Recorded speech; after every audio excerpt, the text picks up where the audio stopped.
Students, देखिए last lecture में हमने डिस्कस किया था variation in g with depth and height. आज हमें क्या देखना है, इन्हीं के साथ में यानी डेप्थ के अंदर भी देखा था हमने रिलेशन और साथ में हाइट के अंदर। तो हमने क्या देखा है, ग्राफ किस तरह से ड्रॉ होगा। तो देखिए, अगर कोई भी बॉडी अर्थ के सरफेस से बिलो जा रही है एंड अर्थ के सरफेस से अबो जा रही है, सपोज किया दिस इज द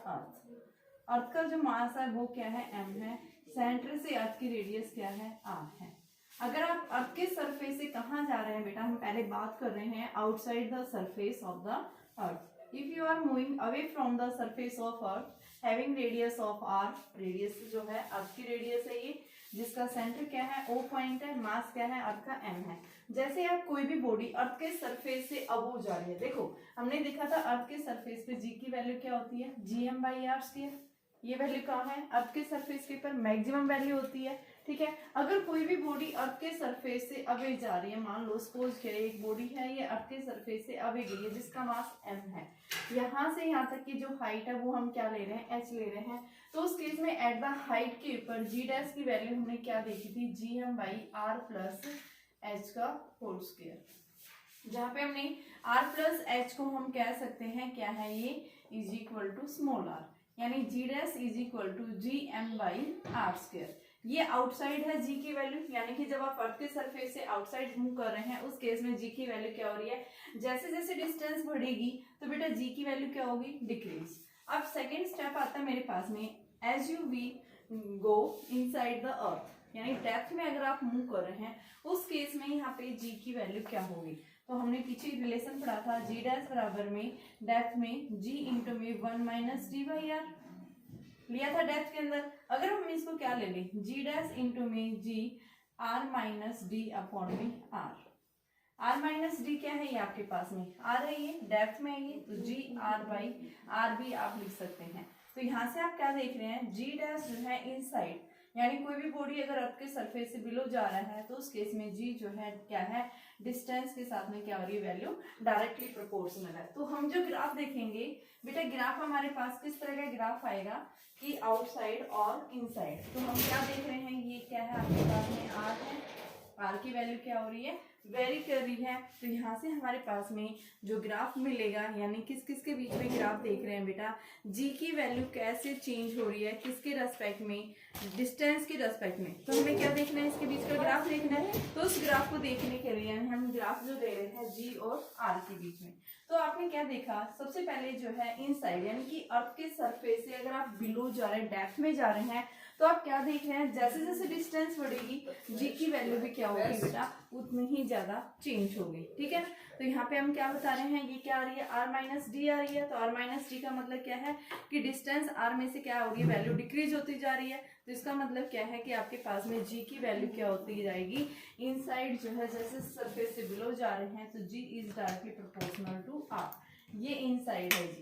ठीक है, g is directly proportional to r। At the surface के ऊपर क्या है, ये g बराबर में, यानी कि हम क्या बता रहे हैं, g डैश बराबर g, और आउटसाइड द सरफेस क्या है, इनवर्सली, यानी कि 1/r²। तो ये g जो है इनवर्सली प्रोपोर्शनल। तो हमें क्या मिलता है, इस तरह से ग्राफ मिलता है कि इनसाइड जो है वैल्यू g की वैल्यू क्या आ रही है, ये वैल्यू आ रही है। जैसे जैसे डिस्टेंस बढ़ेगी तो आपके पास में क्या होती जाएगी, ग्राफ इस तरह से वैरी करेगा। ठीक है, आप इसको दूसरे मेथड से भी निकाल सकते हैं, जैसे हमने पीछे किया था। पीछे वाले लेक्चर के अंदर हमने g डैश की वैल्यू निकाली थी, जैसे जैसे आपके सरफेस से आप अबोव मूव कर रहे हैं उस केस में हमारे पास में g डैश की वैल्यू जो आएगी वो किसके इक्वल होगी। तो देखिए, उसको निकालने के लिए हमने पीछे पढ़ा था, g डैश बराबर में gm/r²।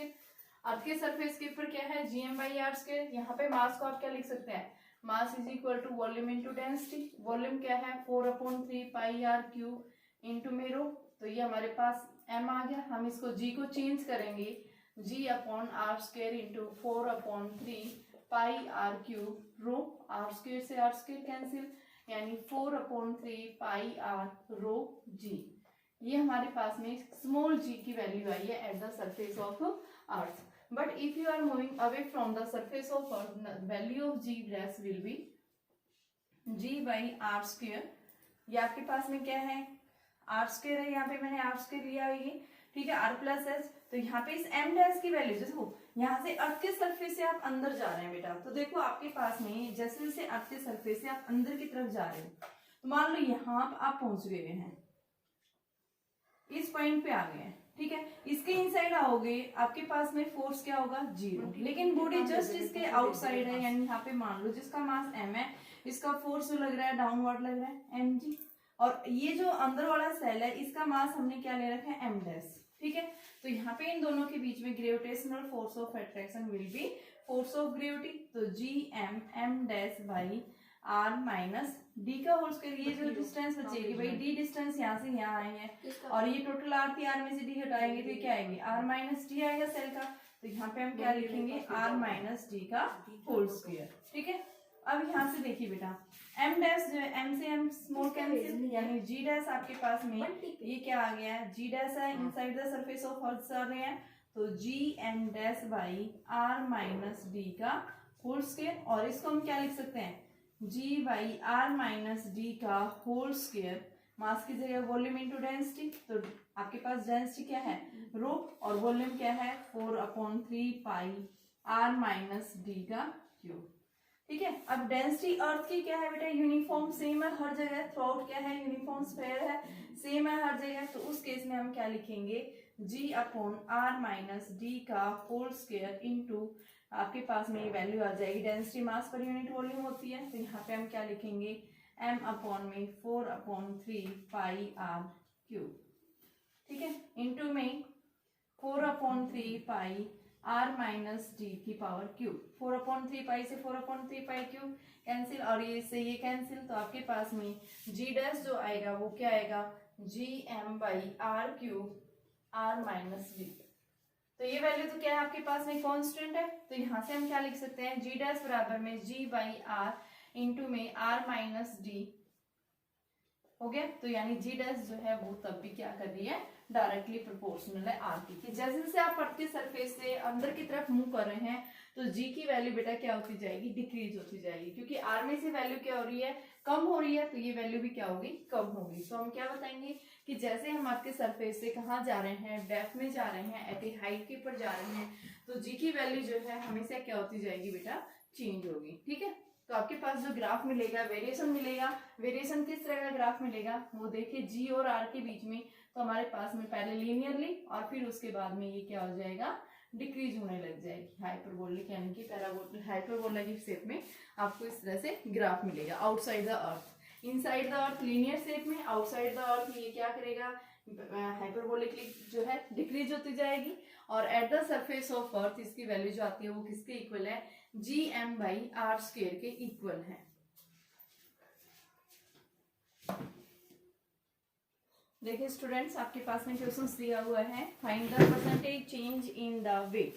वेट में कितना परसेंट चेंज आएगा अगर कोई भी बॉडी 16 किलोमीटर जो है डिस्टेंस पे कहाँ चली गई है, वो डेप्थ में चली गई, यानी अर्थ के सरफेस से बिलो चली गई है, तो वहाँ पे उसके वेट में कितना परसेंट चेंज आएगा, what will be the percentage change in the body when it moves below the surface of earth is 16 kilometer, then what will be the percentage change in the weight of the earth when the radius of earth will be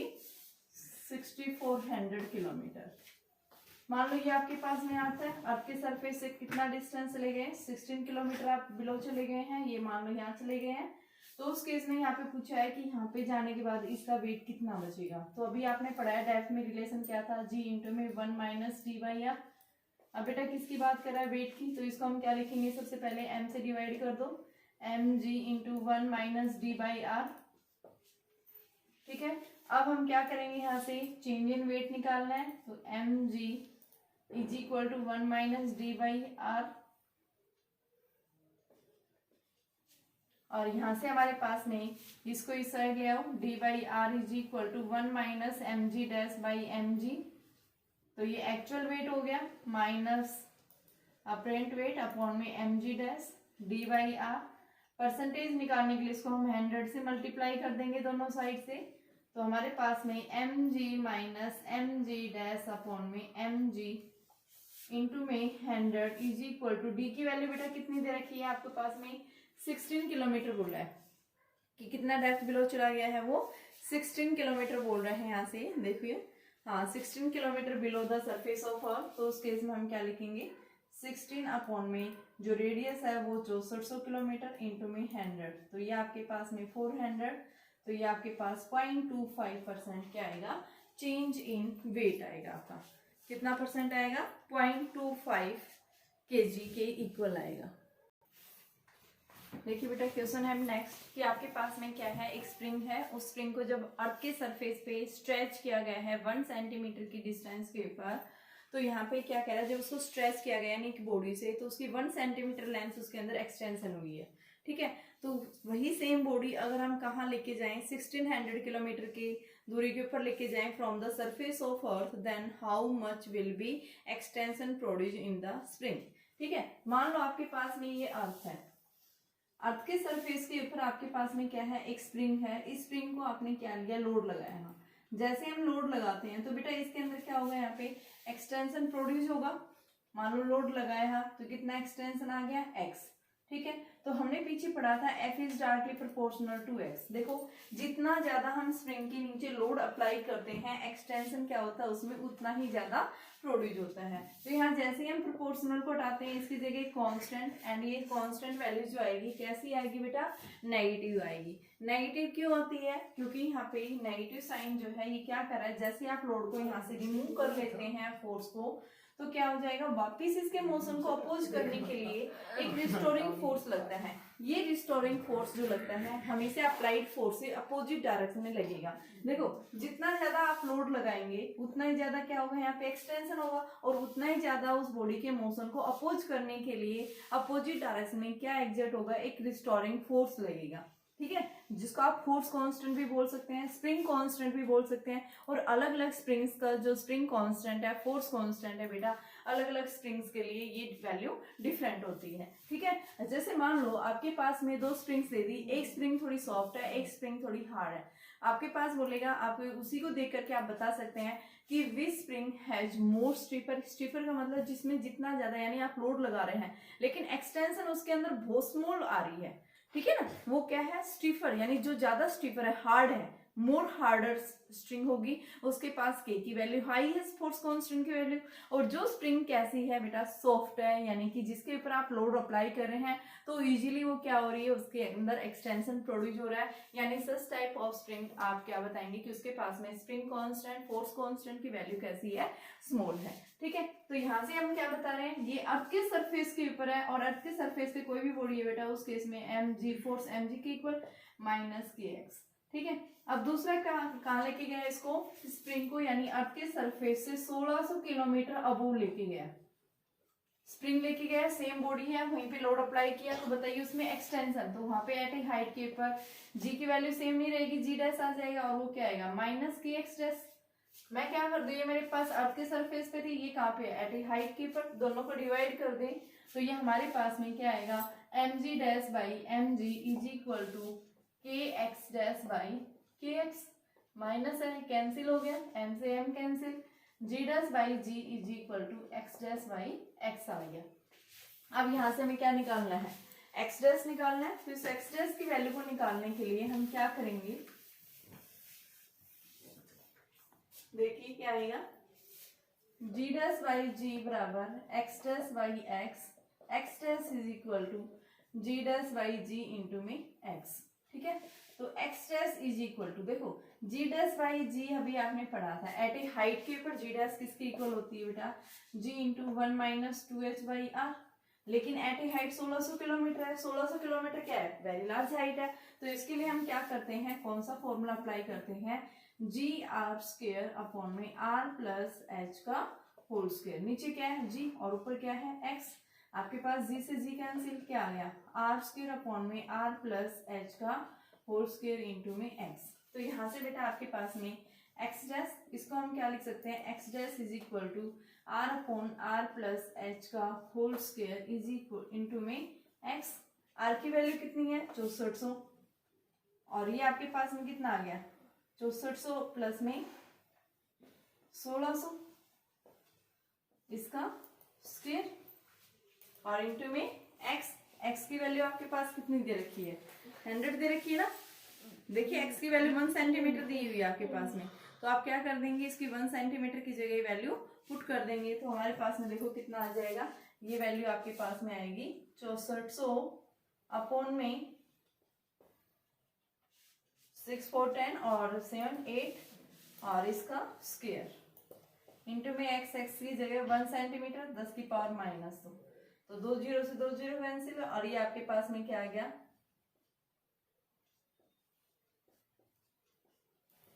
यानी 16/25 into 10 की power -2। इसको आप solve कर लेंगे, क्या आ जाएगा हमारे पास में, एक्सटेंशन आ जाएगा किसके अंदर, इतनी वैल्यू क्या होगी, इंक्रीज होगी। ठीक है, कि एक्सटेंस जो होगा एट ए हाइट के ऊपर। देखो क्वेश्चन ये था कि अर्थ के सरफेस पे आपने जब एक स्प्रिंग हैंग कर रखी है तो एक्सटेंशन उसमें 1 सेंटीमीटर आया। अगर हम सेम स्प्रिंग को सेम लोड लगा रखा है, अगर हम उसको 1600 किलोमीटर की हाइट पे लेके जा रहे हैं तो बेटा उस स्प्रिंग में कितना एक्सटेंशन प्रोड्यूस हो रहा है, आपको क्या निकालना है, उसके अंदर एक्सटेंशन बताना है। तो हमें इस एक्सटेंशन को निकालने के लिए हमने क्या किया, सबसे पहले आपके सरफेस पे देखा mg बराबर -kx। अब हम उस स्प्रिंग को कहाँ पे लेके जा रहे हैं, एट ए हाइट के ऊपर, तो mg dash is equal to -kx dash आ गया। मैंने सेकंड इक्वेशन को फर्स्ट से डिवाइड किया, मेरे पास में ये वैल्यू आ गई। ठीक है, डिवाइड करने के बाद ये वैल्यू आ गई। यहाँ से देखो ये क्या हुआ है, g dash by G is equal to x dash by x, और जी डैश कहाँ पे वैल्यू है, एट ए हाइट के ऊपर, और एट ए हाइट के ऊपर जी डैश आपने निकाला था, क्या होता है जी आर स्क्वायर अपॉन में आर प्लस एच का होल स्क्वायर इंटू में एक्स। ये जी से जी कैंसिल, ये वैल्यू आ गई और यहाँ पे हम इसकी वैल्यू पुट कर देंगे, हमारे पास क्या आ गई, डायरेक्ट इसकी वैल्यू आ गई। सिमिलर आपके पास में एक क्वेश्चन और है इसी टाइप का, कि एक मास है,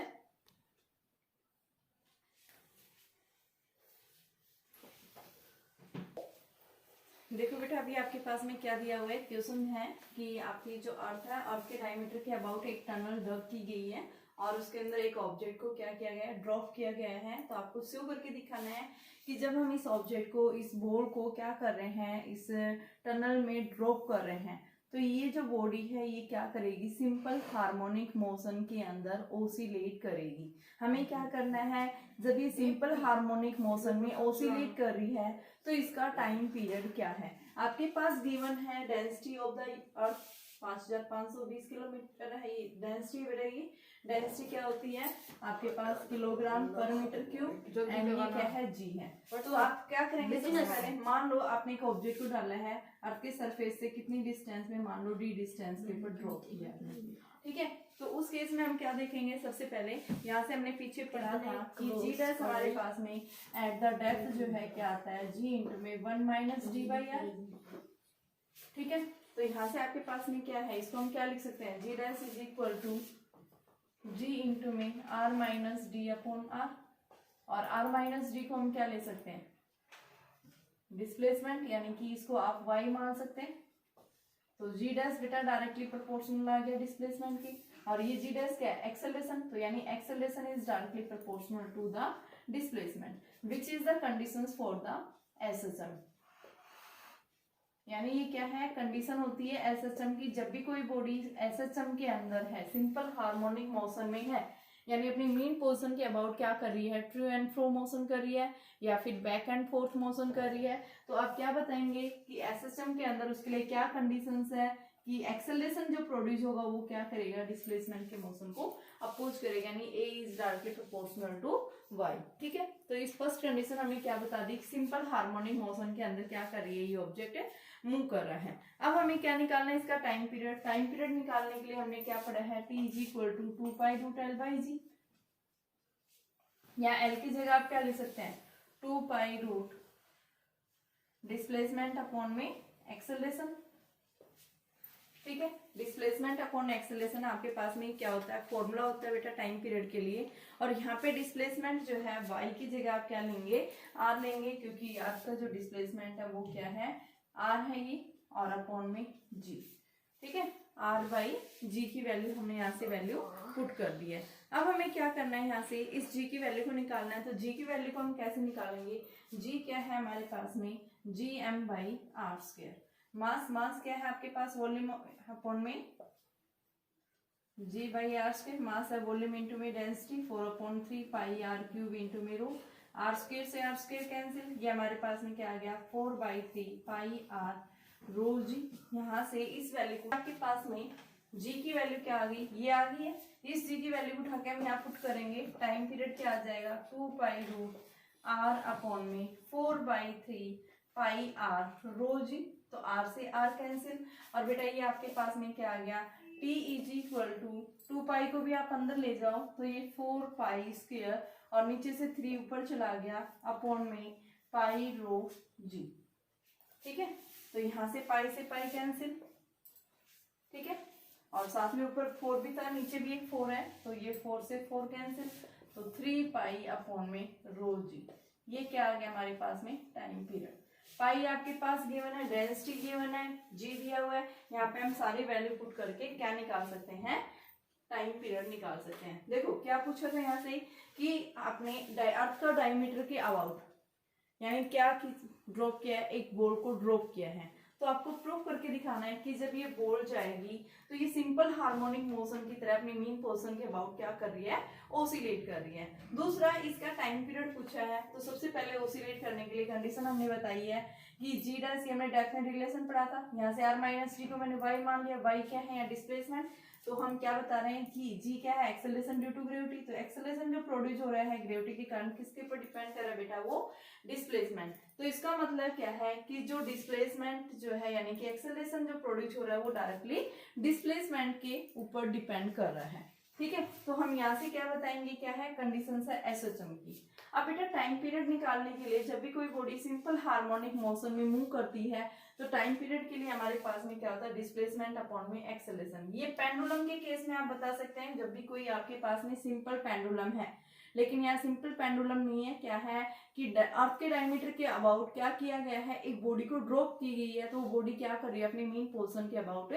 ट्रू एंड फ्रॉम मोशन कर रही है। तो यहाँ से हम क्या बताएंगे कि डिस्प्लेसमेंट अपॉन में एक्सेलरेशन। डिस्प्लेसमेंट क्या है, अर्थ की रेडियस है, और एक्सेलरेशन किसके इक्वल है, जी के इक्वल, अर्थ की सरफेस के ऊपर। तो उस केस में हमने यहाँ पे रख दिया जी की वैल्यू, देखो जी बराबर gm/r²। मास हमारे पास दी नहीं है, क्या दे रखा है, डेंसिटी दे रखी है, अर्थ की रेडियस दे रखी है, तो हम मास को चेंज करेंगे, वॉल्यूम इनटू डेंसिटी। तो मेरे पास में ये आ गई है जी की वैल्यू, इसको उठा के मैं यहाँ पुट कर दूंगी, और बेटा जो 2 पाई था इसको हम अंदर लेके गए तो हमारे पास ये वैल्यू बन गई। तो यहाँ से आपके पास कैपिटल जी गिवन है और आपके पास में डेंसिटी गिवन है, यहाँ से हम इसको सॉल्व कर सकते हैं।